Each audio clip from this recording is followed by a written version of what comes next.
Hello everyone, welcome to सबका topper. आज हम लोग पढ़ने जा रहे हैं आपके बायोलॉजी क्लास 11th का first chapter that is diversity in the living world. ये आपका यूनिट 1 है और इस यूनिट में हमें जो चैप्टर्स हमारे इंक्लूडेड हो जाएंगे इस यूनिट में वो है द लिविंग वर्ल्ड जो आपका फर्स्ट चैप्टर होगा। सेकंड चैप्टर आपका होगा बायोलॉजिकल क्लासिफिकेशन, थर्ड चैप्टर होगा प्लांट किंगडम और फोर्थ चैप्टर जो है आपका वो होगा एनिमल किंगडम। तो ये फोर्थ चैप्टर्स जो हैं वो इस यूनिट में, डाइवर्सिटी के यूनिट में जो है वो इंक्लूडेड हैं। इससे पहले सबसे इम्पॉर्टेंट चीज़ ये है इसमें कि बायोलॉजी हो चाहे मैथ्स, चाहे आपका मैथ्स हो चाहे साइंस हो, कोई भी टॉपिक कोई भी कंटेंट हो, आपको एक बार एनसीईआरटी आपकी बेसिक स्टेप है, फर्स्ट स्टेयर है, इसे आपको ज़रूर पूरा स्टडी करना है। तो इसीलिए हम आपको ये सीरीज़ हमारी आ रही है जिसमें आपको हम एनसीईआरटी की बुक का पूरा जो है एक्सप्लेनेशन दे रहे हैं और साथ साथ में मैं आपको कुछ जो बेसिक इंपॉर्टेंट चीज़ें होंगी वो मैं साथ साथ में बताती जाऊंगी। एनसीईआरटी के साथ भी मैं आपको वो चीज़ें बताती जाऊंगी। So let's start our chapter diversity. अब ये जो डाइवर्सिटी वाला आपका जो चैप्टर है, एक्चुअली ये चैप्टर लेंदी तो आपके हर चैप्टर हैं ही, तो इस चैप्टर को भी हम 5 पार्ट्स में डिस्कस कर लेंगे। हर एक टॉपिक को हम जो है वो एक पार्ट में डिस्कस करेंगे, ठीक है, ताकि ज़्यादा लेंदी भी ना हो वीडियो और अच्छी भी बने, ठीक है। तो यूनिट फर्स्ट हमारा diversity in the living world.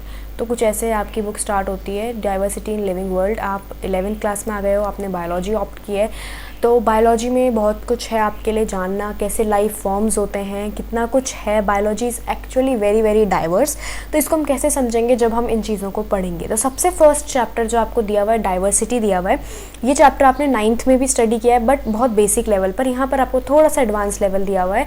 अगर आपको 9th का कुछ याद है तो वो आपके लिए और बेटर है, नहीं है तो मैं बताती जाऊँगी आपको। और आपको एक और चीज़ याद रखनी है इसमें कि डाइवर्सिटी चैप्टर देने का जो मेन मोटिव होता है वो ये होता है कि अगर आप किसी भी ऑर्गेनिज्म को स्टडी कर रहे हैं, किसी भी चीज़ को अगर आप बायोलॉजी में स्टडी कर रहे हैं, किसी भी living organism, biology basically living organism से एसोसिएटेड है, तो अगर आप लिविंग ऑर्गेनिज्म को स्टडी कर रहे हैं तो उनकी डाइवर्सिटी को जानना फर्स्ट ज़रूरी है कि हमारे पास बायोलॉजी में आखिर कितने डाइवर्स फॉर्म्स ऑफ ऑर्गेनिजम्स होते हैं। अगर हम इस चीज़ को जान जाते हैं तो हमारे लिए ये बहुत ज़्यादा, मतलब फर्स्ट चीज़ जो आपको अट्रैक्ट करनी चाहिए वो है डाइवर्सिटी, कितना डाइवर्स है। चाहे आप मरीन कल्चर देखो, चाहे आप एग्रीकल्चर के इंसेक्ट्स को देखो, चाहे आप ह्यूमन ऑर्गेनिजम्स को देखो, आपके पास एक बहुत ज़्यादा डाइवर्सिटी है। तो यही हम पढ़ेंगे कि लिविंग ऑर्गेनिजम्स में आखिर क्या डाइवर्सिटी है। आई थिंक इनफ इंट्रोडक्शन हो गया, ये आपको समझ में आ रहा है इससे कि आखिर कितना कुछ है इस चैप्टर में। और ये चैप्टर ईजी है, इसे टफ बच्चे समझते हैं, लेकिन अगर आप हमारे साथ चलोगे एनसीईआरटी लेवल पर अगर आपका क्लियर होता है तभी आप आगे कंसेप्ट्स को क्लियर कर पाओगे। तो पहले आपको एनसीईआरटी लेवल को पूरी तरह से प्रिपेयर कर लेना है। तो let's start this chapter. Biology is the science of life forms and living process. हम सबको पता है कि बायोलॉजी में हम क्या पढ़ते हैं, लाइफ फॉर्म्स के बारे में और लिविंग प्रोसेसेस के बारे में। जो चीज़ें लाइफ है, जिनमें लाइफ है या जो चीज़ लिविंग है वो सब हमारी बायोलॉजी में आती है। The living world comprises an amazing diversity of living organisms. Early man could early perceive the difference between inanimate matter and living organisms. अब जो हमारा living world है उसमें amazing diversity है living organisms की, उसमें हर तरह के living organisms को जो है हम लोग देख सकते हैं। Early man यानी कि जो पहले के टाइम के जो मैन थे, एंशियंट पीपल जो थे, कुड ईजिली परसीव, वो ईजिली जो है परसीव कर पाते थे, डिफरेंस को समझ पाते थे इन एनिमेट मैटर। इन एनिमेट मतलब कि जो नॉन लिविंग जिसम कहते हैं उसे, और लिविंग ऑर्गेनिजम्स के बीच में वो डिफरेंस को समझ पाते थे।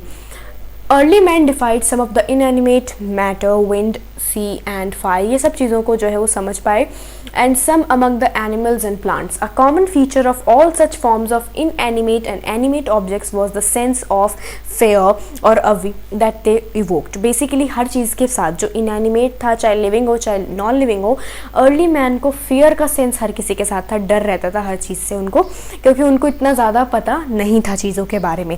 The description of living organisms including human beings began much later in the human history. अगर हम ह्यूमन हिस्ट्री की बात करें तो ह्यूमन बींग्स का जो डिस्क्रिप्शन आता है ह्यूमन हिस्ट्री में वो बहुत ही लेट है। मतलब अर्ली मैन ने पहले बहुत सारी चीज़ों को जो है खोज लिया था, उन चीज़ों को देख लिया था, और बाद में ह्यूमन बीइंग के बारे में जो है उसने इतना ज़्यादा जो एक्सप्लेनेशन देते हैं वो बाद में उन्होंने जो है समझा है अर्ली मैन ने। Societies which indulged in anthropocentric view of biology could register limited progress in biological knowledge. जो भी एंथ्रोपोसेंट्रिक व्यू में गया बायोलॉजी के, उसने बहुत कम जो है नॉलेज को देखा है बायोलॉजी के बारे में। बायोलॉजिकल नॉलेज की जो प्रोग्रेस बेस है वो बहुत लिमिटेड है उनकी। अब हम इन सब चीज़ों को जो है ना आगे जब हम पढ़ेंगे तो हम एंथ्रोपोसेंट्रिक क्या होता है व्यू ये समझ जाएंगे। Systematic and monumental description of life forms brought in out of necessity, detailed systems of identification, nomenclature and classification, ये है टेक्सोनॉमी। इसी को हम अभी डिस्कस करेंगे तो ये टेक्सोनॉमी बन जाता है, आइडेंटिफिकेशन, नॉमेनक्लेचर एंड क्लासिफिकेशन। इसको हम अभी डिस्कस करेंगे। सिस्टमैटिक्स को भी देखेंगे हम, ये भी आपका टॉपिक है, कंटेंट है। अभी इंट्रोडक्शन जैसे ही फिनिश होता है मैं आपको फटाफट कंटेंट बता दूंगी जितने भी हैं। तो आपको ये समझ लेना, identification, nomenclature and classification. Identification मतलब आपने किसी लिविंग क्योंकि हमें नहीं पता, हम मानते हैं कि हमारे बहुत मिलियंस में लिविंग ऑर्गेनिजम्स हैं, लेकिन हमें नहीं पता कि उससे भी ज़्यादा कितने ऑर्गेनिजम्स हैं जिनको हमने अभी तक डिस्कवर भी नहीं किया है। तो आइडेंटिफिकेशन वही है, उनको पहले आइडेंटिफाई करना। नॉमेनक्लेचर क्या होता है, उनकी नेमिंग करना। उस आप कोई न्यू ऑर्गेनिज्म आप देखते हो जिसकी नेमिंग हुई है ना, कोई किसी को भी नहीं पता, तो उसके आपको फर्स्ट उसको नाम देना पड़ेगा कुछ ना कुछ। फिर क्लासिफिकेशन, फिर हम उसको क्लासीफाई करते हैं अकॉर्डिंग टू वेरियस किंगडम्स वगैरह जो हम अभी स्टडी करेंगे, तो उस अकॉर्डिंगली हम उसको फिर क्लासीफाई करते हैं। The biggest spin of such studies was the recognition of sharing of similarities among living organisms both horizontally and vertically. धीरे धीरे जो है ना सबसे ज़्यादा ये क्लासिफिकेशन वगैरह का सबसे ज़्यादा बेस है वो आपको ये समझना है कि हम ये चीज़ को एक्सेप्ट करते हैं, शेयरिंग ऑफ सिमिलैरिटीज़। अगर हम दो ऑर्गेनिजम्स को एक क्लासिफिकेशन में एक कैटेगरी में रखते हैं तो उनके बीच में कोई ना कोई सिमिलैरिटी ज़रूर होती है। ये अगर आपको अभी समझ नहीं आ रहा तो ये भी आपको समझ आ जाएगा जब हम देखेंगे। जैसे हमारा किंगडम एनिमेलिया है, एनिमेलिया में क्या हमने एनिमल्स को रखा है तो उसमें कुछ ना कुछ सिमिलैरिटी तो होगी, तभी तो हमने दो चीज़ों को एक ग्रुप में रखा है। अगर हम कोई भी ग्रुपिंग करते हैं किसी भी चीज़ की तो सिमिलर चीज़ों को हम साथ में रख देते हैं, इससे हमारे ग्रुप्स बन जाते हैं। That all present day living organisms are related to each other and also to all organisms that ever lived on this earth। अब ये बता रहे हैं कि इस तरह से बनाया गया कि प्रेजेंट डे में जितने भी ऑर्गेनिजम्स हैं, लिविंग ऑर्गेनिजम्स, वो एक दूसरे से कहीं ना कहीं क्या है, रिलेटेड हैं। And also to all organisms, और हम सब जितने भी लिविंग ऑर्गेनिजम्स हैं वो एक दूसरे से भी रिलेटेड हैं और हम सारे लिविंग ऑर्गेनिजम्स से रिलेटेड हैं। अब ये इतना ज़्यादा वास्ट, मतलब हम हर एक ऑर्गेनिज्म जिसको हम देख के कहते हैं कि नहीं ये तो हो ही नहीं सकता, लेकिन हम उनसे भी रिलेटेड होते हैं। ये रीज़न इसीलिए क्योंकि एवोल्यूशन हुआ है और ये इसका हम सबका पास्ट एक ही है, ये हम मानते हैं जब हम बायोलॉजी की स्टडी करते हैं। All organisms that ever lived on this earth was a revelation which humbled man and led to cultural movements for conservation of biodiversity। ये चीज़ ने मैन को हम्बल किया, हम्बल यानी कि हमें एक तरह से अट्रैक्ट किया है इस चीज़ ने कि हम सब एक दूसरे से जुड़े हुए हैं ये जानकर, and led to cultural movements, और इससे धीरे धीरे जो है बायोडाइवर्सिटी का कंजर्वेशन का जो हमारा ये स्टार्ट हुआ है टॉपिक, ये भी बड़ा है, ये मूवमेंट भी जो है हमारा बड़ा है कि हम अपनी बायोडाइवर्सिटी को जो है वो क्या करेंगे, कंजर्व करेंगे। बायोडाइवर्सिटी कितना ज़्यादा हम बायोलॉजिकली डाइवर्स हैं इस चीज़ को हम समझेंगे।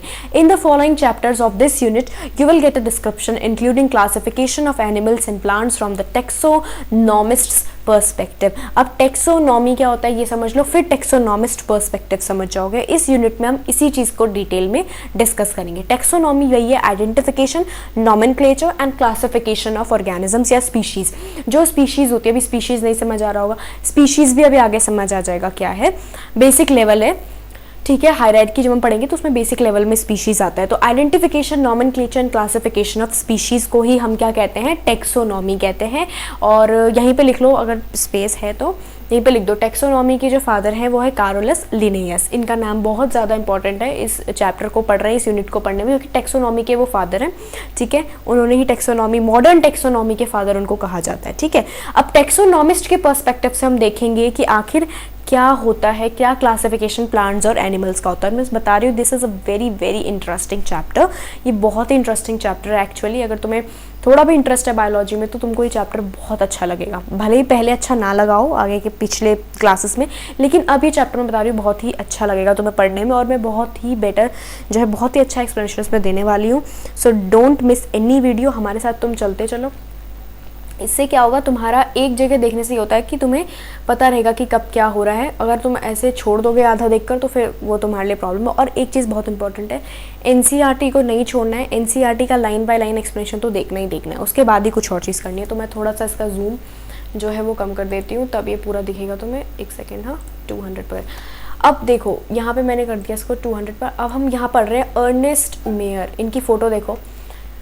अर्नेस्ट मेयर की फ़ोटो देखो सही से, ठीक है। अब हम आगे बढ़ते हैं। ये इनका एक्चुअली थोड़ा सा आपको डिटेल बता रखा है कि कौन थे ये। एक्चुअली ये भी इस टेक्सोनॉमी की जब हम बात करते हैं तो अर्नेस्ट मेयर का भी नाम हमें पता होना चाहिए। इन्होंने भी बहुत ज़्यादा कंट्रीब्यूशन दिया है टेक्सोनॉमी में, और हम इसको ज़रा डिटेल में पढ़ लेते हैं क्या बताया इन्होंने। Born on 5 July 1904 in Kempten Germany, Ernst Mayr the Harvard University evolutionary biologist who has been called the Darwin of the 20th century। अच्छा, अर्नेस्ट मेयर का जन्म हुआ है 5 जुलाई 1904 में जर्मनी में, और इनको कहा जाता है डार्विन ऑफ द 20।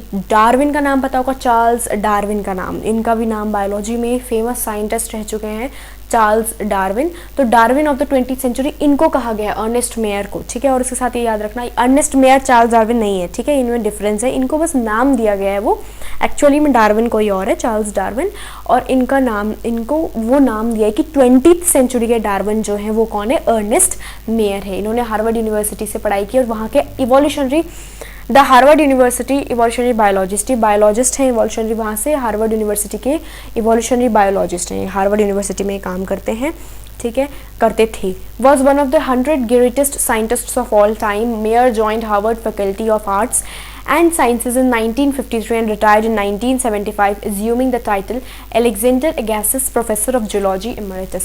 ये उनको टाइटल देगी, बहुत सारे टाइटल्स हैं, ये आपको एग्जाम में वैसे नहीं पूछे जाते, बट थोड़ा आपको अर्नेस्ट मेयर का कंट्रीब्यूशन टेक्सोनॉमी में क्या रहा है ये पता होना चाहिए। Throughout his nearly 80-year career, his research spanned ornithology, taxonomy, geography, evolution, systematics and the history and philosophy of biology. इन सब पे इन्होंने स्टडी की है, इन सब पे जो है इन्होंने वर्क किया है अपने करियर में। ही almost single-handedly made the origin of species diversity the central question of evolutionary biology that it is today। अच्छा, इन्होंने क्या किया है, ओरिजिन ऑफ स्पीशीज़ को ही सेंट्रल क्वेश्चन बनाया और बहुत वो करके डाइवर्सिटी के प्रोस्पेक्ट में जो है स्पीशीज़ के ओरिजिन को सबसे ज़्यादा इंपॉर्टेंट फोकस दिया है, इसीलिए इनको हम टेक्सोनॉमी में पढ़ रहे हैं, ठीक है।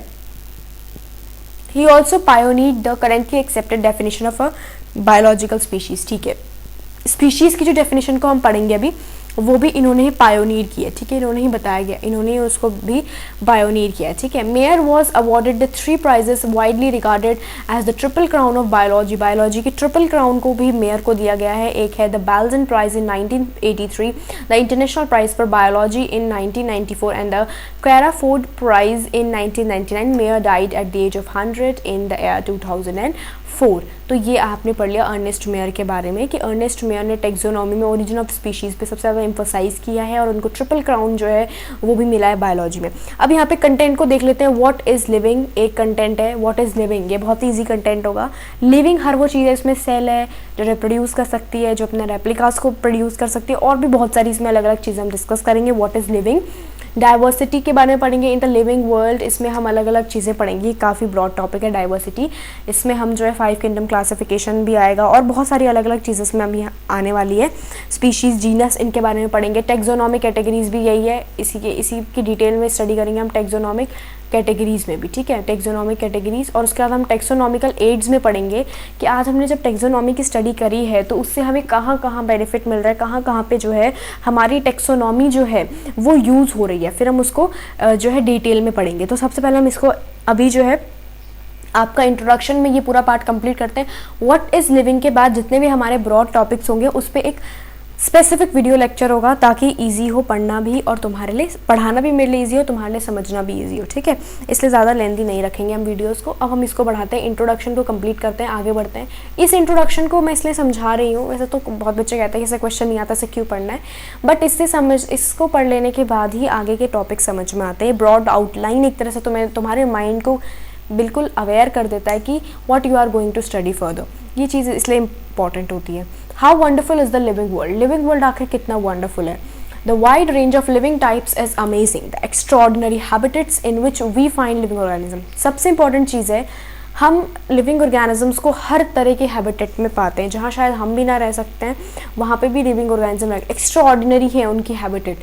हम यहाँ रह रहे हैं और वो कहाँ जंगलों में रहते हैं, वो हर तरह के, मतलब हर एक जगह, डिज़र्ट हो चाहे कोई भी एरिया हो, ओशन हो, है ना, मराइन लाइफ हो, कहीं भी हॉट स्प्रिंग्स हो, चाहे मतलब हमारे पास वर्ड्स नहीं हो उन जगह को बताने के लिए, बिल्कुल स्नोई एरियाज़ हो, हर जगह जो है किसी ना किसी form of living organism, living beings जो है वो हम देख सकते हैं। In which we find living organisms be it cold mountains, deciduous forests, oceans, fresh water lakes, deserts और hot springs leave us speechless. हम बिल्कुल स्पीच नहीं होती, हमारे पास वर्ड्स नहीं होते कि हम उसको डिस्क्राइब करें कहाँ कहाँ हमें लिविंग ऑर्गेनिजम्स जो है वो मिल जाते हैं। The beauty of a galloping horse, of the migrating birds, birds की ब्यूटी, हॉर्स की beauty, the valley of flowers, हम जो फ्लावर्स को देखते हैं, और द अटैकिंग शार्क इवोक्स, और जो शार्क होती है जो हमारे अंदर डर पैदा कर देती है, and a deep sense of wonder. ये सब कुछ जो है बायोलॉजी कवर करती है, इसीलिए biology is very interesting subject. ये सारा जो भी चीज़ हमें नेचर में, जितनी भी चीज़ हमें फैसिनेट करती है किसी भी वे में, वो सब हमारी बायोलॉजी में आती है। और उन्हीं सबको हम स्टडी करते हैं बायोडाइवर्सिटी में, या डाइवर्सिटी जो आपका चैप्टर है, इसमें हर एक तरह के ऐसे ऑर्गेनिज्म को हम स्टडी करते हैं। The ecological conflict and cooperation among members of a population and among populations of a community, or even the molecular traffic inside a cell, make us deeply reflect on what indeed is life. जब हम देखते हैं हर cell के अंदर इतना molecular traffic देख रहे हैं, हम हर तरह के पॉपुलेशंस के बीच में इकोलॉजिकल कन्फ्लिक्ट देखते हैं, उनके बीच में हम कोऑपरेशन भी देखते हैं। कन्फ्लिक्ट कैसे, कोई किसी को अटैक कर देता है, कोई किसी को कुछ कर देता है, और कोऑपरेशन क्या देखते हैं हम कि वो किस तरह से हेल्प करते हैं। जैसे पेंगुइन्स है, वो कैसे आपस में एक दूसरे को हेल्प करती हैं। तो इस तरह से हम देखते हैं कि बहुत ज़्यादा वंडर है हमारे लिए, और हम सोचते हैं व्हाट इज़ लाइफ। हमारे माइंड में बस यही थिंकिंग आती है, कैसी लाइफ है, नेचर कैसा है। This question has 2 implicate question within it. इसी क्वेश्चन व्हाट इज़ लाइफ के अंदर 2 और क्वेश्चन होते हैं। The first is a technical one and seeks answer to what living is as सपोज टू द नॉन लिविंग। पहला question जो है, पहला इसका जो हम टॉपिक क्वेश्चन का समझते हैं वो है टेक्निकल क्वेश्चन। टेक्निकल इस तरह से हम सोचते हैं कि लिविंग आखिर है क्या और नॉन लिविंग आखिर है क्या, ये एक टेक्निकल क्वेश्चन है। और सेकंड एक फिलोसॉफिकल क्वेश्चन है जो हम इसमें नहीं स्टडी करेंगे। हम साइंस के स्टूडेंट्स होने पर टेक्निकल क्वेश्चंस को ज़्यादा डील करते हैं। तो फिलोसॉफिकल वन में भी हम यही देखते हैं, seek answer to what the purpose of life is.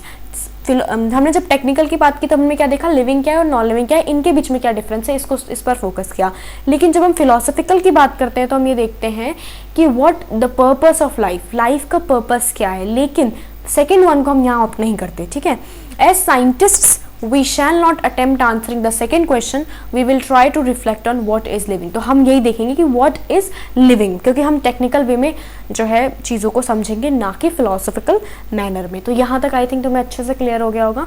अब हम आगे नेक्स्ट वाले टॉपिक में पढ़ेंगे what is living, और ये भी टॉपिक जो है बड़ा लग रहा है लेकिन ये काफ़ी आसान टॉपिक होता है, इसको बस समझते जाना है। और जो हाईलाइटेड है मैं कुछ और चीज़ें भी हाईलाइट करके बता दूंगी। मैंने पढ़ लिया है ये चैप्टर, मतलब ये तुम्हारे लिए भी अच्छा चैप्टर है, तो आपको मैं बताती जाऊंगी कुछ चीज़ें जो हाईलाइट करनी है, साथ साथ में क्वेश्चंस वगैरह सब बताऊंगी, ठीक है। तो you have to be with me, तुम्हें जो है मेरे सारे वीडियो लेक्चर्स को देखना होगा। और साथ में एक है कि भाई हमारी मेहनत के लिए और हमारे इतना जो हम टाइम भी दे रहे हैं तुम्हें, तो उसके लिए एक छोटा सा कंट्रीब्यूट करो, एक सब्सक्राइब करो, एक शेयर करो, लाइक करो, कमेंट करो, ठीक है। और कोई क्वेरी है तो भी तुम कमेंट कर सकते हो। Thank you and thank you so much.